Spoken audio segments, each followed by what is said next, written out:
Kia ora tātou. My name is Matt Stenton and I am the Program Director for Go With Tourism here in Aotearoa, New Zealand. Now, we are here today to talk to you about resetting your career and what that can look like. And these are challenging times that we're looking at with COVID-19, especially if you're working in tourism and you may have been displaced. At Go With Tourism, we specialise in that, where we support our tourism workers that have been displaced into looking at new career options for themselves. Sometimes that may be looking at studying, sometimes that may be looking at going into a new line of work in a different sector. Now, Brit, you've just been displaced, unfortunately. Let's talk about that a little bit. Cool. So I was lucky enough to work for an awesome company called AJ Hackett Bungee New Zealand, and there I was the Auckland Territory Manager, so I'm part of the sales and marketing team. So yeah, super gutted to obviously have been displaced, but as you said, it's really tough times there. Bungee have been amazing in the way that they've handled it. Their care factor and consideration that went into the restructure was just exceptional. So I do feel really blessed to have been looked after in that respect. Here in New Zealand, we're looking at 99,000 people who've been affected by tourism. So obviously you now make one of those numbers up, which is not so cool.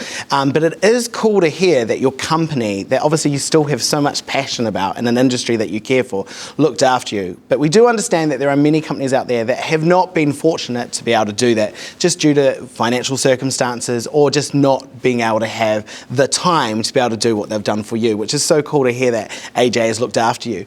Obviously, transferable skills is the next side that you'll start thinking about, because obviously tourism doesn't have a heck of a lot of jobs going on right now. So for you, what kind of roles are you looking at now? And then how are you kind of thinking of that in the transferable skills? So how do you take the skills you've learnt at AJ and take them into those new roles? Yeah, well, I guess like with my old role, I learnt so much, and there are many skills I can take away with me. In the whole, I guess, like account management side, relationship building. I was very organised. It was sort of a new role, so I was able to kind of create something pretty special and make it my own. So it gave me a lot of independence. Lots of time management when it comes to obviously account management side of stuff. I guess just lots of general sales skills. So I feel lucky to have quite a few transferable skills to take with me. And I think once you sort of start jotting them down on paper and getting your CV up to speed, it actually instills a lot of confidence, and it makes you realise that you've got a lot to kind of give somebody else, which is great. And it's cool to hear that you're thinking that way. I would like to give a couple of tips on that. One, always make sure that your cover letter is completely different for every single job that you write to. Because I'm sure you've done them before when you've read through CVs and you're like, oh, that's definitely just the standard model that you're using. Also, make sure that you custom your CV. If you have been displaced in tourism and you're going to be applying for a whole range of roles in different industries, you've got to make sure that what role you're applying for, that CV or cover letter speaks to that. So make sure you tailor it to that. So let's get into yours just a little bit more, because obviously sales and marketing, they're actually two completely separate roles if we were to break them down. Sales obviously could go into frontline sales, it could go into back-end sales, it could be a national sales manager. So if we break down just that component, that could go into so many different industries. Like you could do sales for construction, you could do sales for, plants, there's so many different areas. Retail comes into mind, you could be a store manager. And then if we take your marketing aspect, then that could also go into many sectors. Banking, you could go into, you could do stuff for government if you wanted to. You could go and work for a local council. You could work for a small little boutique store that's starting up to understand better what they could do with their social media. Are you thinking of that when you're looking for new roles now? Or? Yeah, for sure. Like I guess for me, I'm a people person. I have sort of an undeniable passion for people, relationship building and customer care. So I've really been looking at sort of a lot of customer service roles and also sort of like business development roles. For me, I'm pretty realistic, and I'd love to find a company that I'm passionate about, happy to go on entry level and work my way up. I think that's a really important way to look at things at the moment, is just having that ability to sort of go in and then hopefully grow within a new company. And I think that's a really cool thing for you to say, because I always say it's about what do you want to do next. So is that do I need to study to get there, to get to that career? 2, do I need to completely change the way that I've been selling myself because I'm selling myself for this kind of industry, but it needs to be there? Yeah. Or is it that you actually need to start going, right, what do I do right now to survive the next 12 months? And sometimes that means doing jobs that you don't want to do. When the last global financial crisis hit, I was a TV producer director, and literally there was no jobs. I literally went and worked at a McDonald's. And the reason I worked at the McDonald's was that I just needed a job to get money. Now, the funny thing that surprised me out of all of this was how much I learned at McDonald's. I learned how to manage people differently. I learned how to take care of food, food processing, food temperature, health and safety, like all of this different range. Now, did I love McDonald's? I have to be completely honest. I didn't love McDonald's, but did I learn a lot and take away a lot? You know, you did. So I think, you know, your attitude of going, how can I survive the next 12 months is really important, but also going, right, I know what I want. I want to build, I want to have a good culture company that I work in. Yeah. I want to have fun and I want to enjoy what I do. And I think they can be transferred into many different roles. So I think you're in a good place already with that. Some of the advice that you were saying before is you're wanting to sort of just slow down and make sure you find the right things. Is there some other kind of advice when it comes to the finding your next thing, resetting your career that you're kind of, you know, wanting to pass on to people? Yeah, I think the biggest thing for me is, you know, I've got a really good work ethic. I like to keep busy. I'm definitely a bit of a go-getter. So for me, it's actually, yeah, slowing down, being patient and not rushing myself into something that I might potentially not enjoy. I think if you can sort of be patient, go for those interviews, look for the right opportunity, and no doubt you will probably, you know, land on your feet. And like you said, it could be just the next chapter of a really great and different career path, which is exciting. It could be. And picking up what you said before, if you had the right culture and you had a job that you love, you probably would land your feet and that would be it for you. Yeah. You know, and that's the positive side out of this. And the same thing is if you reset yourself and you go in and you start studying something and you realize you have a passion for it, well, then that could turn into, right, well, now I'm going to go do my internship. Now I'm going to go work in that industry. And, you know, I think for us, we can look at the industry as being decimated and a lot of things going wrong, but there's a lot of opportunities that present themselves during that. And that's when I like to think that entrepreneurs at the moment will be going, oh my God, this is where I can come with a solution to fix that, you know, problem or that opportunity that we're currently facing.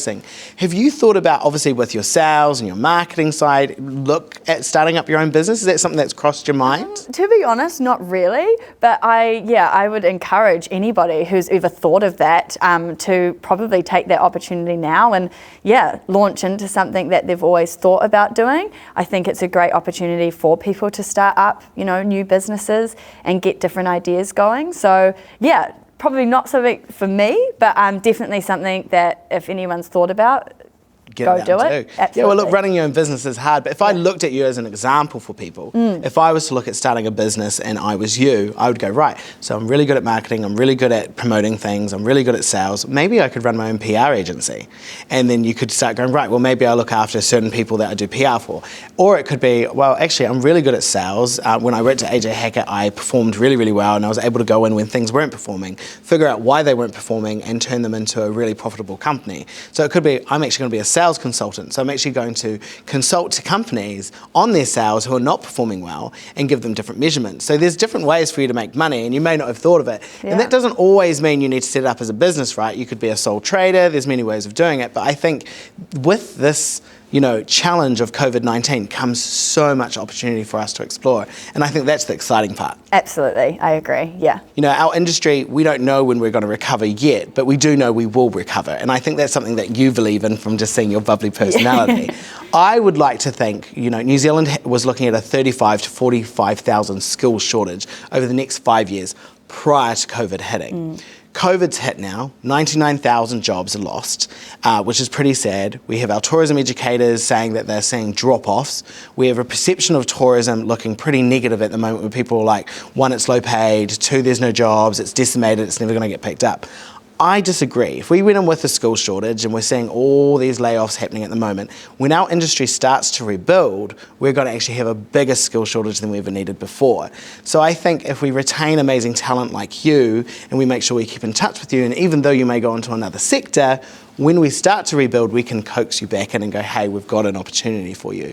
Is that what you're hoping? Like, you know, you could move off into another sector and then come back to what you love? Because obviously, it seems like tourism's your bread and butter and it's what you love to do. I'm sort of not afraid to go and do something different, use my different skill sets for, who knows, the next 12 months. For me, I've sort of even said to myself, potentially even, get some temp work up until Christmas and then sort of revisit the tourism sector come 2021, see what it's looking like in the new year. But other than that, I'm just open to opportunities and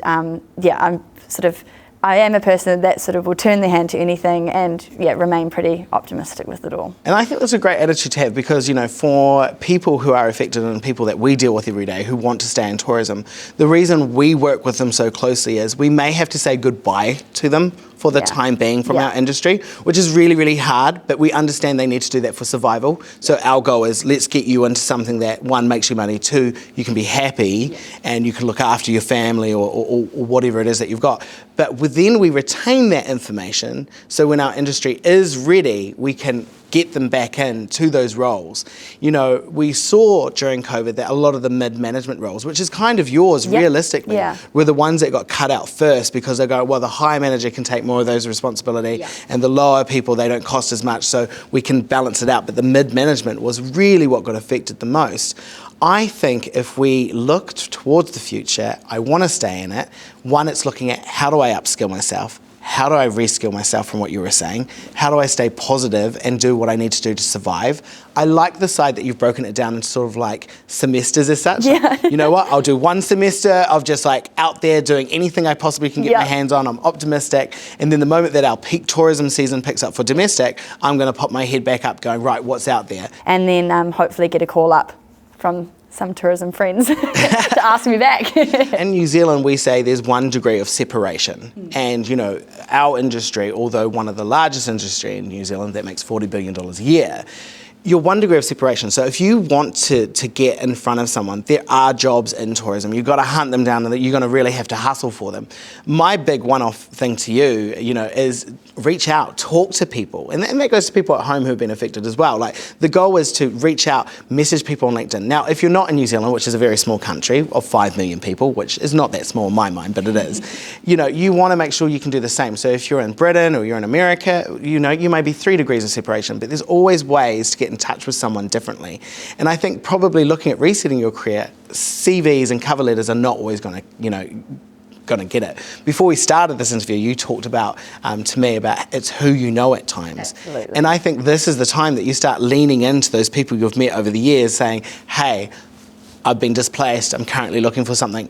Do you have anything going? Or does anyone in your networks? Because we know in this industry, everyone talks. So have you started doing that yet, or is that like next phase? I've definitely sort of like reached out and asked around and sort of had a few kind of coffees and lunches with industry friends. I think it's just important to keep networking and don't be afraid to actually walk into somewhere with your CV, show enthusiasm and just showing that you're keen. And there's no shame in reaching out or leaning on your friends or industry partners as well. Let's get down to a little bit more of like personal feelings. So if I was to say, and let's just speak totally honestly, how do you feel about the next 12 months in the tourism industry? Like, what's your feelings like? I'm definitely nervous, So, and I guess it's emotional as well. I guess, the love for the industry is so pure, and I absolutely adore it. And it's sad to see a lot of really good tourism people go at the moment, and different businesses struggling.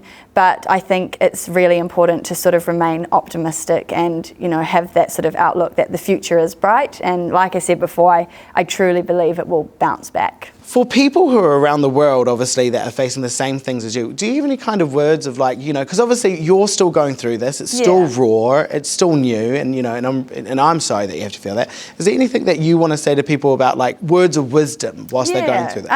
Well, I guess, to be honest, like I've had a lot of downtime and a lot of time to reflect, and I think during this time I've been pretty proud of myself, and you tend to learn a lot about yourself as well. So I've remained pretty strong and I guess resilient and remained positive. I think the biggest thing, and that's what sort of my friends and family have kept telling me, is that, this isn't your fault, it's not personal, and that's a really big thing to remind yourself of. Don't let it get you down. It's just sort of a bit of a curveball that life's throwing, and no doubt, everyone will come out the other side stronger and potentially in a new career or a new job that they love even more than their old one. who knows? And I think that's a great thing. What do you need to do now? Well, you need to survive. That's the first thing. What does the next 12 months hold for you? If you have financial things that you need to look after, well, it's about making sure that you get a job and whatever you can do right now. And hopefully you can take those skills that are from that job and transfer them into your tourism. The other side is stay connected as much as you possibly can to the industry, because when the time is right, those people will reach out to you. But what I want to say from us today here in Aotearoa, New Zealand, is thank you so much, ITT, for this opportunity to talk about resetting your career. Thank you, Brit, and also we hope that you have an amazing time on your conference today.